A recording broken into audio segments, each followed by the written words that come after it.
Good morning, my darlings. It's a Versace inspired look, but the only real Versace thing I've got on is my sunglasses.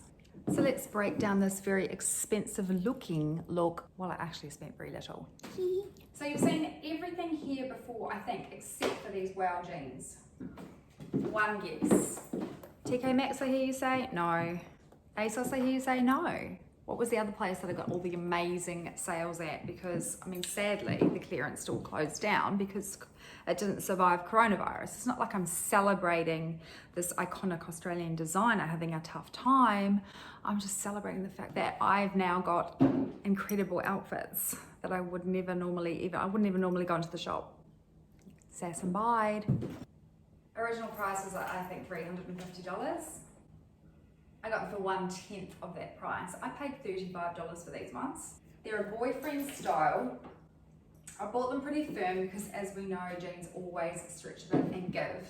They've got a cute little distressed hem, and they've got these very well individually stitched down sequins and these cool diamond shapes on the front. Amping up the glam. And then this little shirt, you've seen, this is the one that I normally wear with my great big, with my red kind of like clown inspired pants. You know, my Camilla and Mark like very voluminous trousers. But I can wear them with these as well. Yes. Look at it, it's sort of like an iconic print, isn't it? It's just screaming Versace. We have that classic color combination of a fiery red, black, white, and all different shades of gold in here. What's not to love? It's got a long tail, just a little bit of an edge and some confidence if we don't want to show our butt, particularly in white jeans. I have done a half tuck at the front, and I really thought about Trini's teachings about what side I did the tuck and what side I put my cute little ASOS crossbody bag, because I want to balance up the white, see? So I've covered the white on this side, showing on this side, but I'm making the white a feature by putting the bag on this side. If I put it over on this side, look how unbalanced that looks. Yeah, don't like it. So think about that. Think about that when you're doing a little bit of a half tuck, to bring the colour from this side over this side so there's cohesion and synergy. Little tip. Jewelry today. My Tiger Lily medallion, little Levisas. I just wanted to mirror the circular shapes of my jewelry today because I'm leaving this fiery red to my face. Kind of fierce, and I kind of like it. I'll show you the shoes. You've seen these ones before. My TK Maxx Robert Cloger dupes. And I'm just loving the khaki gold metallic working with this outfit. Let's get into the makeup. So it's a real fiery look today on the face. The reds are orangey reds. The golds are yellow golds. Now, normally, as you know, I start my eye work with MAC Paint Pot and Painterly, which is a neutral pink base. I couldn't do that today. I didn't want any pink coming through at all. So I have gone in with my NARS Clear Primer, and then I've just tapped on some of my NARS concealer onto that whole eye area to give a nice yellow neutral base rather than pink. Then I've gone into this little guy here, Fair Maiden, and I have worked Fair Maiden. It's this color that you can see all through here. Okay, right around here. It's really important, especially if you've got similar deep set eyes to me as me. See, like, look at that. That's all my skull, man.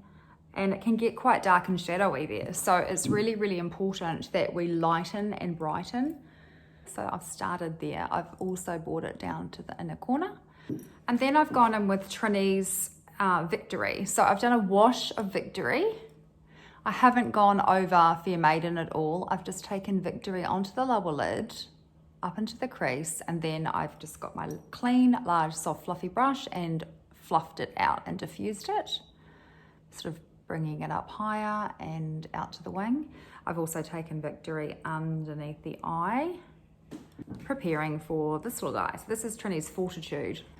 So I've taken Fortitude on a large fluffy brush as well, and I've basically just worked Fortitude into the crease, above the crease, down to the lashes, and sort of buffed it out to the wing and buffed it into Victory, but concentrated my, you know, application of the product out here. And then I've also taken Fortitude just under like a third of the eye and made sure that I've connected it. And then, because Fortitude is sort of going into a more burnished tone, and I'm kind of wanting to honor this very bright orangey red, I've done this. So I've gone into Huda's Desert Dusk, and I've picked up Blazing, this beautiful bright orange color. Like you can see, it's very orange compared to the orangey red in my shirt. But the combination of those two together,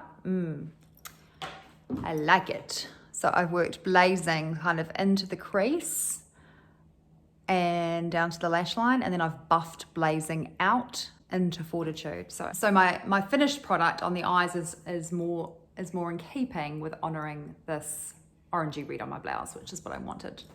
Happy with that. I've taken a little bit of Blazing underneath as well.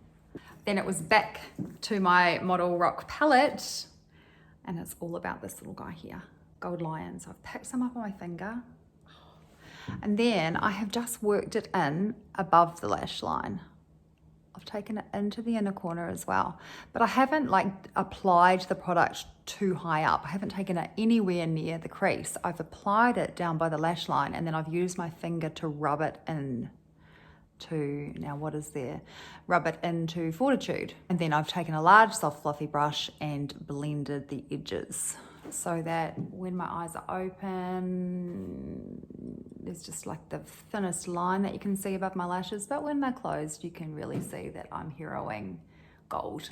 I've also taken Gold Line around the tear duct, and I've taken it a little bit underneath the tear duct as well. And then what I noticed is that I had a very sort of finished looking eye area, except for this part up here under the brow, and it wasn't just a very thin line where I could just fill it in with highlighter. It was just a little bit too much of a gap, and I didn't want to take the red any higher. So what do? I pick up the same color. I pick up Fair Maiden that I've already used over here, and I use that to sort of blend. You don't really want to leave any part of your eye without something on it, even if it's very neutral and soft. It just gives a more completed look. So I've used Fair Maiden under this area here, and then I have taken my highlight, and that's the reason why Fair Maiden looks different when you look at it here compared to up here, because up here I have taken a little bit of Eclipse on a very fine brush, and then I've blended it in. So that's sort of a combination of Fair Maiden and a little bit of highlight. Eclipse into the inner corner, lightening, brightening, creating an illusion that my eyes are not as deep set as they are. Down the nose, up the cheeks. And then this little baby, it's called Juliet, and man, it's pretty. I've just used that one as my blush on its own, and I've also doubled it on the lips. So I didn't want to go too matchy. You know, I have got colours this bright. I don't want to do that. I just wanted something tonally. Tonally, whatever I've done on my face works with my outfit. It doesn't have to match perfectly. It might another day, but not today. Kind of loving all like working with colour families rather than, you know, identical twins per se. So that's my look. What do you think? I'm just going to stick these little glasses on here.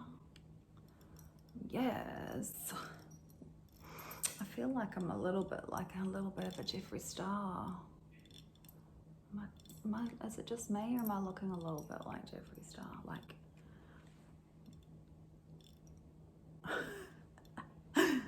Jeffree Star's beautiful. What kind of iconic designer looks do you like emulating? Or could you like emulating? Could you take a similar approach to what I have and kick off with something, you know, ultra glam and high end looking at a brilliant price point, just to make room to buy more? But you can. You guys have a wonderful day. I'll see you in the next one.